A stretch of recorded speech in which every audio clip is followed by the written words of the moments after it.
جیسے آگے دیکھتا ہوں ویسے پیچھے دیکھا کرتا ہوں. اور نبی کا جسم بذات خود موجود ہے, سرکار کا جسم بذات خود موجود ہے. میں بار بار پیشانی سے پسینہ پوچھ رہا ہوں, رومال میں لے رہا ہوں, میرا پسینہ دیکھنے والا ہے. مولا کائنات فرماتے ہیں نور مصطفیٰ نے 20 حجابوں میں ہوتے لگائے اور ہر حجاب میں 70,000 سال ذکر خدا کیا. اور جب آخری حجاب قدرت ہیبت سے آپ باہر نکلے تو آپ کی پیشانی پر 1,24,000 پسینے کے قطرے آئے. اللہ نے ہر قطرے کے بدلے میں ایک نبی پیدا کیا.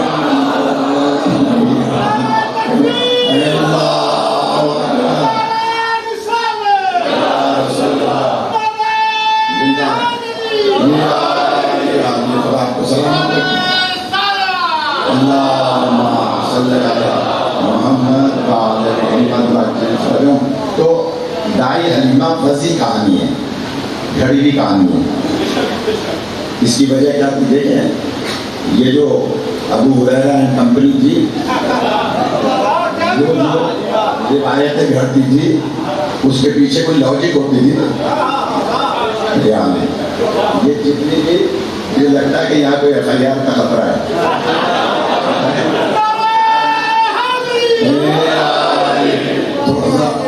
یہ جو روایتیں کرتے تھے نا اس کے پیچھے کوئی نہ کوئی لاجک ہوتی تھی.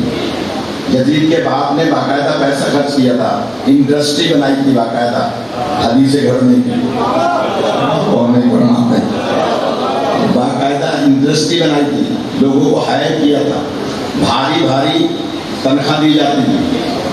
شاید یہاں آپ کی کسی بڑی فیکٹری میں بھی اتنی تنخواہ نہ ہو. بھاری بھاری تنخواہیں, یہ پوری تاریخ ہے, اب کوئی بیان نہ کرے تو اس کا اپنا نصیب ہے.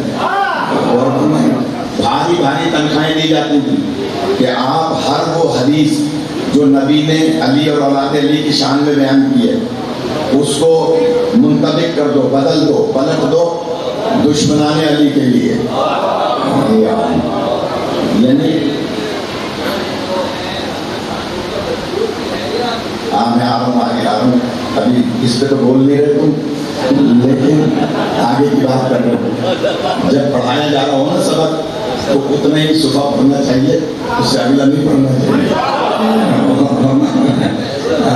مہربانی مولا سلامت رکھیں, اللہ زندگی دے. میں عرض کر رہا ہوں کہ اس کے پیچھے راز کیا ہے کہ کیوں یہ روایتیں گھڑی ہیں. اس لیے کہ مسلمان سادہ لوگ تھے, انٹرنیٹ کا, ویب سائٹ کا, واٹس ایپ کا دور نہیں تھا, لوگوں کو پتہ نہیں ہوتا تھا. اس حد تک پروپیگنڈا تھا. جب مولا علی کی شہادت مسجد کوفہ میں واقع ہوئی تو شام میں جب یہ خبر پہنچی تو لوگ حیرت سے پوچھ رہے تھے کہ علی کا مسجد سے کیا تعلق ہے. حیرت سے کہ علی کا مسجد سے کیا تعلق ہے. اتنا زیادہ پروپیگنڈا تھا شام میں مولا کائنات کے اور اولاد علی کے خلاف. باقاعدہ لوگوں کو پیسہ دیا جاتا تھا. ایک شخص مدینے میں مولا حسن علیہ السلام کو دیکھ کر ان کے شان میں گستاخی کرنے لگا. جب گستاخی کرنے لگا تو قریب میں کھڑے تھے حضرت عبداللہ بن جعفر طیار شوہر جناب زینب علی, نزدیک کھڑے تھے. انہوں نے اس کی گردن پکڑ لی اور اس سے کہا کہ یہ تم کیا بد کلامی کر رہے ہو مولا کائنات کی شان میں. تو اس نے کہا کہ مجھے باقاعدہ تنخواہ ملتی ہے. نہیں بول رہا ہوں, مجھے تنخواہ ملتی ہے کہ میں چوکوں پر, چوراہوں پر جا کر اور نعوذ باللہ علی کی شان میں گستاخی کروں. اب میں جملہ کہہ دوں, یہ مکافات عمل ہے. اس زمانے میں چوک چوراہوں پر علی کی شان میں گستاخی کرتے تھے, آج چوک چوراہوں پر ملنگ علی علی کی صدائیں بلائیں گے.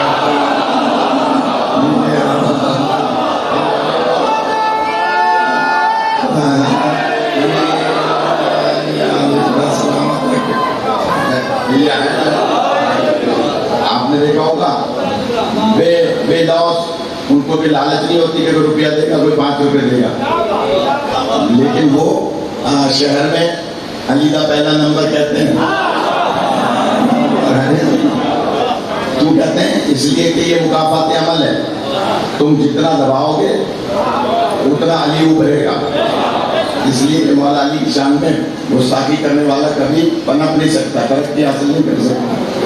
یہی سبب ہے کہ آج آپ دیکھ رہے ہیں میڈیا، آج وہی مولوی ملا جو یہ کہتے تھے تعزیہ مت دیکھنا نکاح ٹوٹ جائے گا، آج ہر چینل کمپٹیشن میں زیادہ سے زیادہ تعزیہ اور زلزلہ دکھا رہا ہے۔ دکھا رہا ہے یا نہیں؟ کمپٹیشن میں زیادہ سے زیادہ دکھا رہا ہے تاکہ ان کا چینل کی ریٹنگ بڑھے۔ ہم کہتے ہیں یہ تو مکافات عمل ہے، کل بنو امیہ نے بند کیا تھا، آج خود بخود اللہ اس کا بدلہ دے رہا ہے، اور یہ اللہ علی کے دشمنوں سے بدلہ خود لیتا ہے۔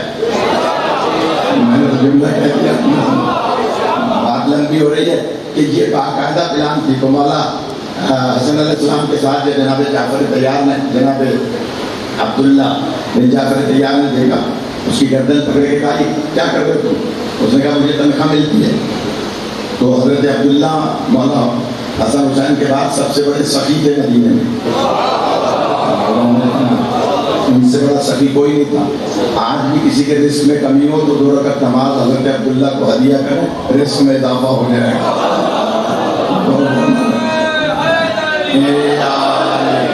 جب ہم بقی میں زائرین کو لے کے آتے ہیں، حج کے زائرین کو، تو میں وہاں کھڑا کر کے ان کی کعبے پہ لوگوں سے کہتا ہوں مانگو یہاں، اور محمد کا واسطہ دے کے رزق مانگو۔ ان کے ذریعے سے اللہ رزق میں اضافہ کرتا ہے۔ خیر انہوں نے پکڑ لیا، وہ کہنے لگا کہ مجھے تو وہاں سے پیسے ملتے ہیں۔ کہا کتنے پیسے ملتے ہیں؟ کہا مجھے اتنے پیسے ملتے ہیں ماہانہ۔ آپ نے فرمایا تمہیں کیا اندازہ ہے کتنا عرصہ زندہ رہو گے؟ شاید میری آواز پہنچتی نہیں، کیا سمجھتے ہیں؟ تمہیں کیا اندازہ ہے کتنا عرصہ زندہ رہو گے؟ اس نے کہا اندازہ کچھ ایسے ہی ہے کہ شاید میں 50 سال اور زندہ رہوں گا، حالانکہ اس نے زیادہ بتایا۔ تو حضرت عبداللہ فرماتے ہیں اس کو ڈبل کر لو، اس کو ڈبل کر لو، 100 سال ہو گئے، ابھی حساب لگاؤ، تمہیں شام کا حاکم مہینے کے جتنے دیتا ہے تم 100 سال کے مجھ سے ابھی لے لو۔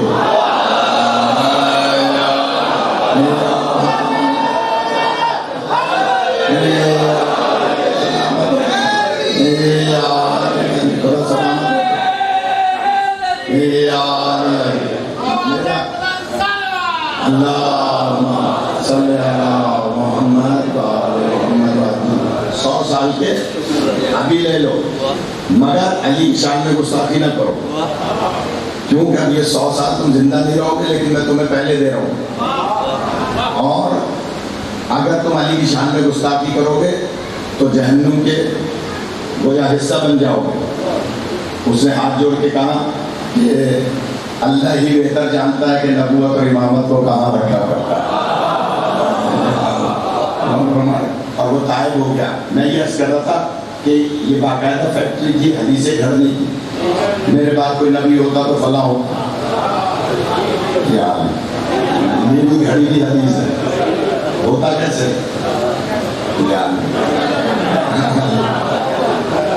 اور اس میں ترجمہ کیا ہے کہ اگر میرے بعد کوئی نبی ہوتا تو فلاں ہوتا۔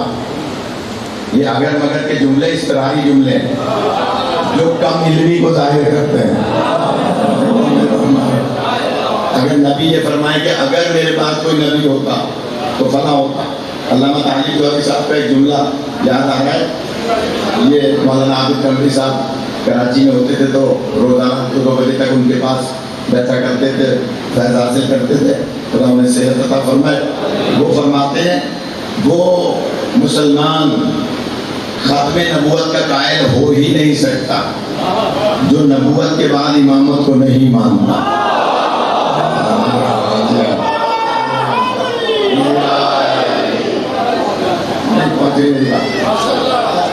ختم نبوت کا قائل نہیں ہو سکتا جو نبوت کے بعد امامت کو نہیں مانتا۔ تو کسی نے کہا علامہ صاحب ذرا تشریح کیجیے۔ آپ فرماتے ہیں ختم نبوت کا بند علی کو کہا جاتا ہے، بند باندھا ہے امامت کا اللہ نے۔ اسی لیے ہمارے یہاں کوئی ایسی حدیث نہیں ہے کہ میرے بعد نبی ہوتا تو فتح ہوتا. یہ انہی کیا ہے جہاں ختم نبوت کے بعد امامت رہی ہے. یہ غلام احمد قادیانی شیعوں میں سے نکلا ہے تو وہاں سے نکلا ہے نا جہاں بند نہیں ہے. میں یہ پہنچی کر رہا ہوں. اللہم صلی علی محمد بس لمبی کرا دی انہوں نے بات, مگر جلدی سے سن لیں کہ دائی حلیمہ کی روایت گھڑی سی ہے. جی دو وجوہات تھیں. ایک یہ کہ یہ تو ثابت ہو جائے گا کہ وہ دین اسلام پہ نہیں تھی, اور یہ بھی ثابت ہو جائے گا کہ ان کا وجود ہی نہیں تھا. بات کرتی ان کا وجود ہی نہیں تھا. یہ وزیر روایت ہے, یہ گھڑ لی ہے, وجود نہیں تھا. دائی حلیمہ کا کوئی وجود ہی نہیں ہے, مگر یہ اتنی عام کر دی روایت کہ ہر کتاب میں آ گئی کہ جناب دودھ پیا تھا دائی حلیمہ کا, پرورش کی تھی دائی حلیمہ نے. گزارش کر رہا ہوں کیوں. پہلا راز یہ تھا کہ دائی حلیمہ کا اسلام اور ان کا ہونا ثابت ہی نہیں ہوگا. تحقیق کیجیے گا, خدا را صرف مجلس سن کے جائیے گا نہیں, تحقیق کیجیے گا جا کے انٹرنیٹ پر, ویسے کتابوں میں, علم رجال میں تحقیق کیجیے گا. یہ نہیں کہ فلاں عالم نے لکھ دیا تو ہاں بھائی یہ مستند ہے. نہیں, میں پہلے کہہ چکا ہوں ہمارے یہاں قرآن کے علاوہ کوئی کتاب حجت نہیں ہے. تو گزارش کر رہا ہوں کیوں یہ روایت گھڑی, اس لیے کہ جب دودھ پینا تو مل جائے گا کتابوں میں, ان کا اسلام نہیں ملے گا. دائی حلیمہ کا اسلام نہیں ملے گا, دودھ پینا مل جائے گا. تو سب کہیں گے بھائی کافرہ کا دودھ پیا. جملہ کہوں, جب کافرہ کا دودھ پیئیں گے تو نعوذ باللہ کافر ابو طالب کے دسترخوان پہ کھانا نہیں کھا سکتے. یہ سازش تھی کہ دائی حلیمہ جیسی کافرہ کا مثلا دودھ پیئیں گے تو پھر ابو طالب کے کھا لیا تو کیا ہوگا. اس کا مطلب ہے تحقیقی بات یہاں کرنی نہیں چاہیے. جناب اس کا مطلب یہ ہوا کہ وہاں ثابت ہو جائے گا اور یہاں بھی ثابت ہو جائے گا. ابو طالب کے دسترخوان پہ کھا لیا تو کیا ہوگا, لیکن انہیں نہیں پتا. دوسرا, اپنی کی بات کو سچا کرنا تھا کہ جب کافرہ کا دودھ پیئیں گے تو ہزیان ہو ہی جائے گا. حالانکہ نہیں پتا دنیا والوں کو. نبی ایک سفر پہ گئے, جناب خدیجہ کا مال تجارت لے کے, جب وہاں طائف میں پہنچے تو ایک شخص نے دیکھا کہ آپ کے چہرے کا نور بتاتا ہے کہ آپ کوئی نورانی شخصیت ہے. فرمایا کیا کہنا چاہتے ہیں؟ کہا بس میری خواہش ہے کہ ایک ٹائم میرے ساتھ کھانا کھا لیں. آپ نے فرمایا بسم اللہ, میں آ جاؤں گا تمہارے دسترخوان پہ. دوسرا دن ہوا, سرکار پہنچ گئے اس کے دسترخوان. اس نے دسترخوان سجایا اور طرح طرح کے کباب اور گوشت اور چیزیں سجائیں. آپ نے اپنی جیب سے روٹی نکالی, دسترخوان پہ رکھی. سیرت ابن ہشام میں آپ نے رکھی اور بسم اللہ پڑھ کے کھانا شروع کی. وہ دیکھنے لگے, کہنے لگے میں نے اتنا سارا اہتمام کیا ہے, یہ کباب, یہ گوشت, یہ مختلف قسم کی چیزیں آپ اپنے جیب سے نکال کے کھا رہے ہیں. آپ فرماتے ہیں میں نے آنے کا وعدہ کیا تھا, کھانے کا وعدہ نہیں.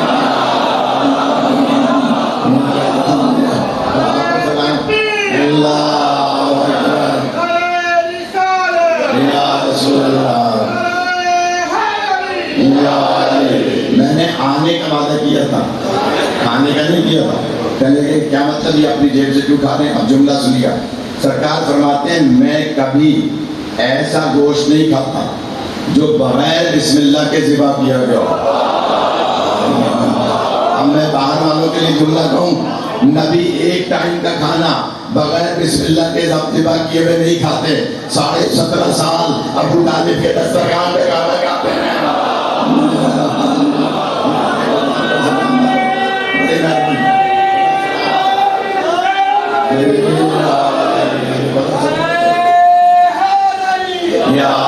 ساڑھے 17 سال جناب ابو طالب کے دسترخوان پہ کھانا کھایا.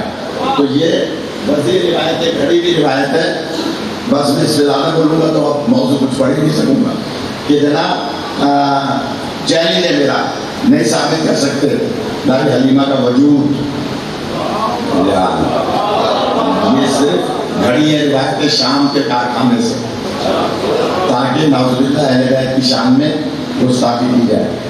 معصوم نہیں پی سکتے کسی غیر معصومہ کا دودھ، اسی لیے ان کی ساری ائمہ کی مائیں بطول تھیں.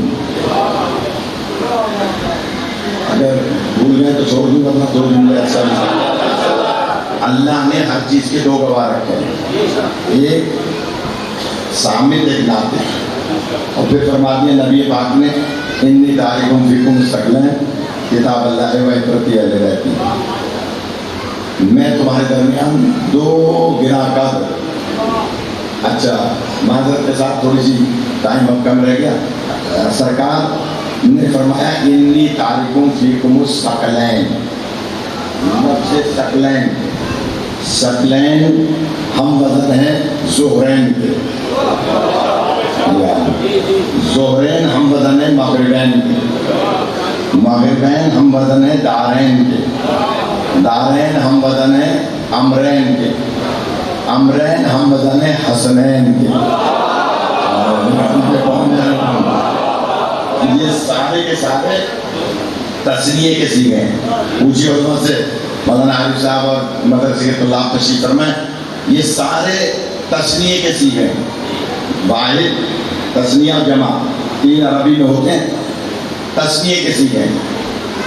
کبھی یہ سنا ہوگا آپ نے کہ کسی مولانا نے کہا ہو کہ ظہر اور مغرب کو ملا کر ظہرین کہا جاتا ہے،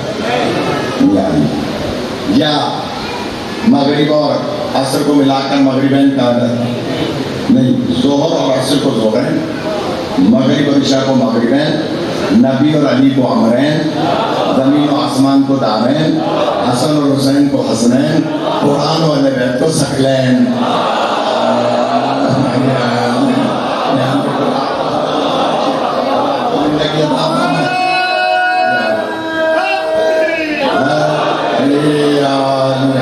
سلامت رکھ کے اب تو نعرہ بھی ڈھیلا ہو گیا ہے. میں اس میں تھوڑا سلامت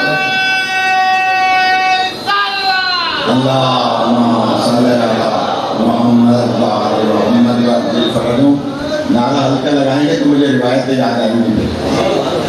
اس لیے مہربانی کر کے یہ جو ہم نعرہ حیدری بار بار لگاتے ہیں، بعض لوگوں کو برا بھی لگتا ہے، اپنوں کو بھی برا لگتا ہے کہ کیوں وقت ضائع کر رہے ہیں.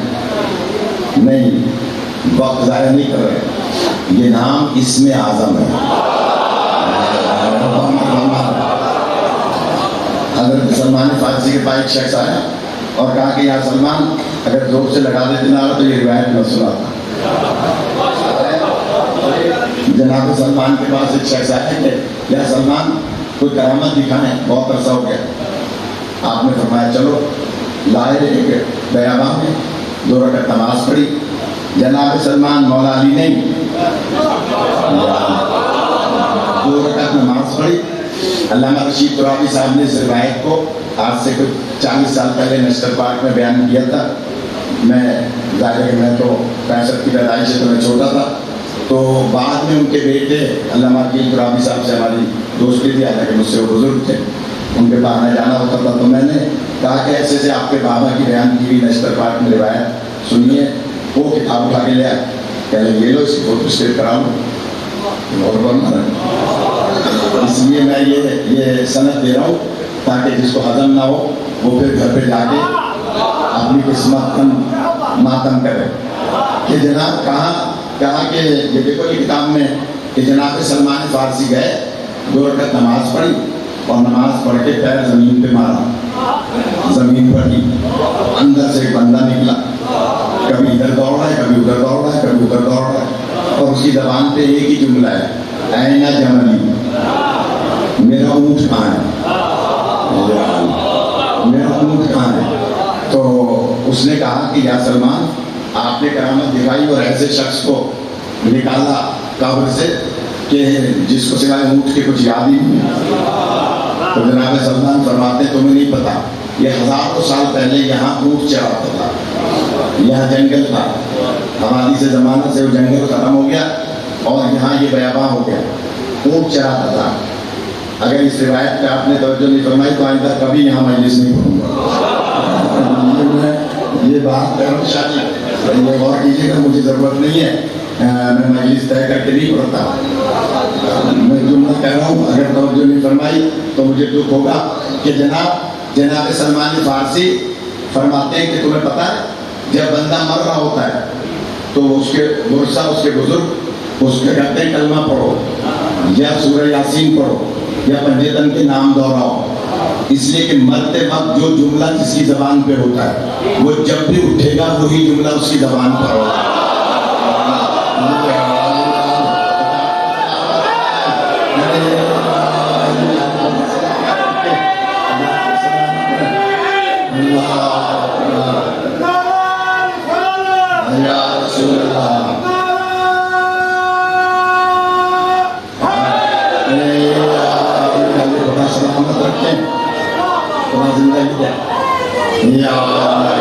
اس کا مطلب ہے یہ بچے بزرگ یہ چاہ رہے ہیں کہ میں 11 محرم سے اشرا شروع کر دوں. سلامت رکھے.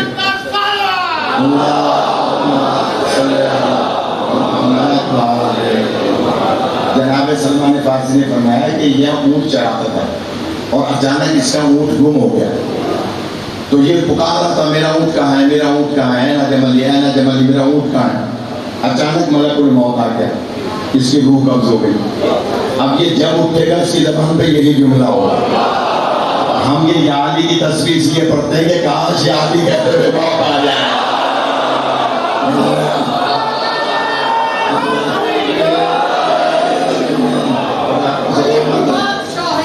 ماشاء اللہ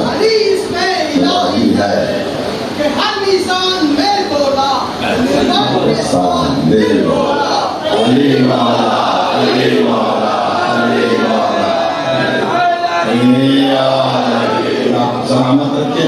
بس اب آپ میرا مزاج سمجھ گئے, میں جب بھی آیا کروں تو یہ مت سوچیں کہ صاحب ٹائم ضائع ہو رہا, نہیں ٹائم ضائع نہیں ہو رہا, ہم 10 منٹ زیادہ پڑھ لیں گے, 15 منٹ زیادہ پڑھ لیں گے. یہ سوچ کے کہ ہم نام علی سے ٹائم ضائع ہو رہا ہے, نہیں, نسلوں کا پتہ چلتا ہے.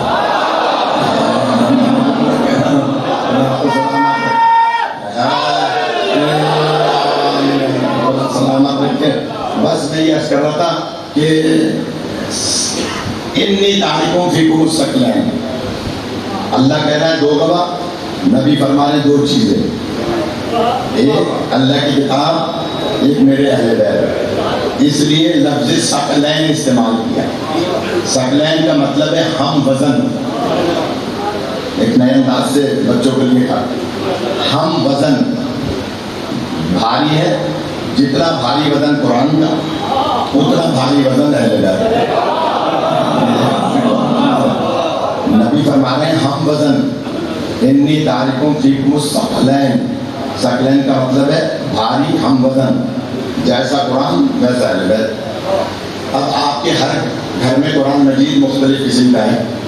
کسی کے پاس مولانا فرمان علی کا ترجمہ ہے, کسی کا نشان جوادی صاحب کا ترجمہ ہے, کسی کے پاس قرآن مقبول صاحب کا ترجمہ ہے, کسی کے پاس کون سا ہے, کسی کے پاس کون سا ہے. ابھی میں حج پہ تھا مدینے میں, تو وہاں میوزیم بنا ہوا ہے, وہاں دور عثمانی کے قرآن رکھے ہوئے تھے جن کا وزن تقریباً 4 من کے برابر تھا.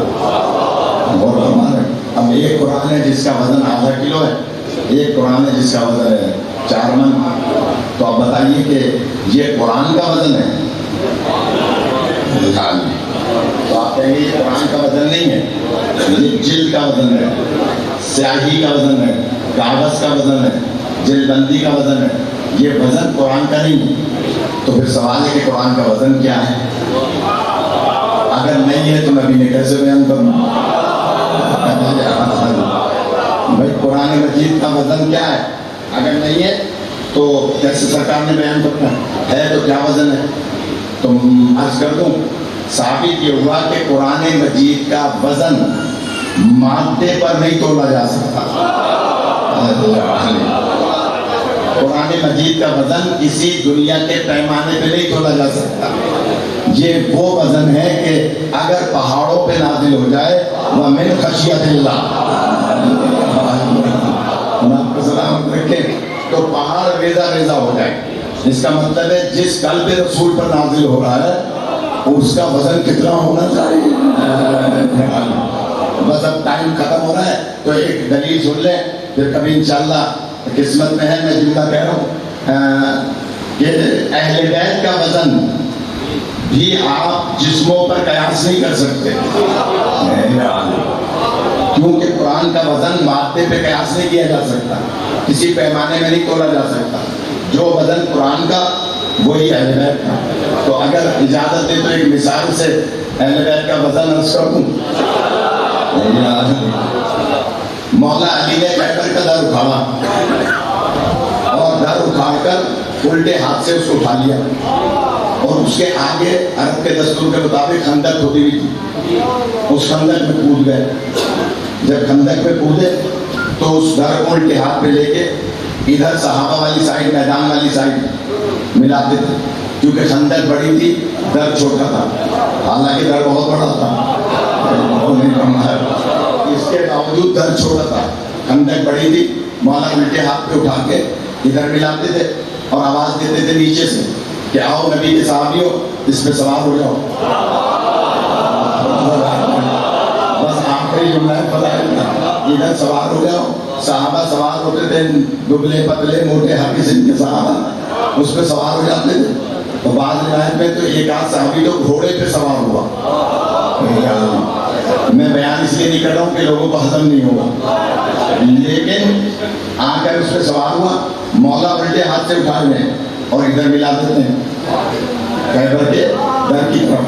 ادھر سے اٹھاتے ہیں, ادھر ملا دیتے ہیں.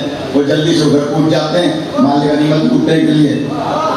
پھر ادھر ملاتے ہیں, کہتے ہیں آؤ سوار ہو جاؤ. پھر ادھر ملا دیتے ہیں, جاؤ مال غنیمت لوٹ لو. ادھر ملاتے ہیں, یہ میں پڑھتا رہوں گا شام تک, آپ جائے ہمارا. ادھر ملاتے ہیں, پھر ادھر ملا دیتے ہیں اور کہتے ہیں جاؤ سوار ہو جاؤ. الٹے ہاتھ پہ اٹھایا ہوا ہے. جملہ کہہ رہا ہوں مسلمانوں, عقل سے کام لو. سرکار کی موجودگی میں, سرکار کے سامنے جب صحابہ کرام ایک معمولی خندق بغیر علی کے پار نہیں کر سکتے, تو پولیس بغیر علی کے کیسے پار کر لیں؟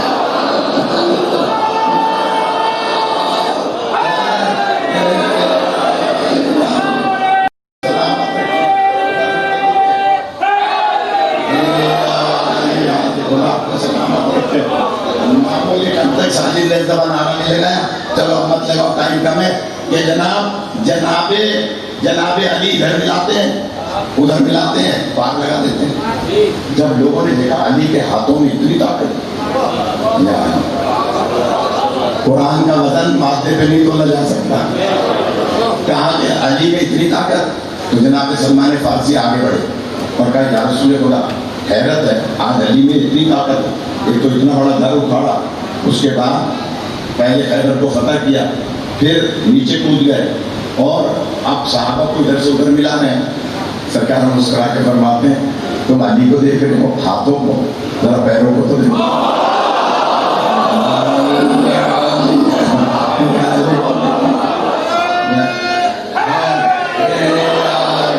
تم علی کے ہاتھوں کو دیکھ رہے ہو, ذرا پیروں کو تو دیکھو. نہ وہ روایت میں ذمہ دار ہوں, جیسے چاہیں سنیں آپ کی مرضی. جب سلمان نے چھپ کے دیکھا تو خندق گہری تھی, علی کا قد چھوٹا تھا, ہوا پر معلق تھے.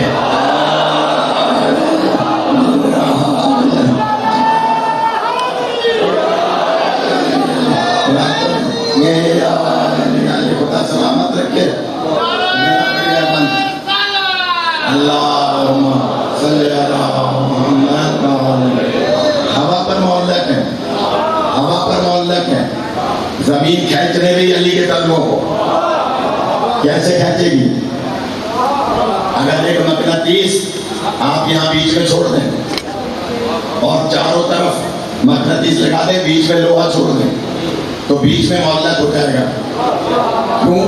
اوپر کی طاقت, نیچے کی طاقت, دائیں بائیں کی طاقت, ہم وزن طاقتیں کھینچیں گی, وہ لوہے کا ٹکڑا بیچ میں معلق رہے گا. معلق رہے گا کہ چاروں طرف کی طاقتیں کھینچنے والی ایک جیسی ہیں. اب زمین علی کے پیروں کو کیسے کھینچے؟ زمین تراب ہے, علی ابو تراب ہے.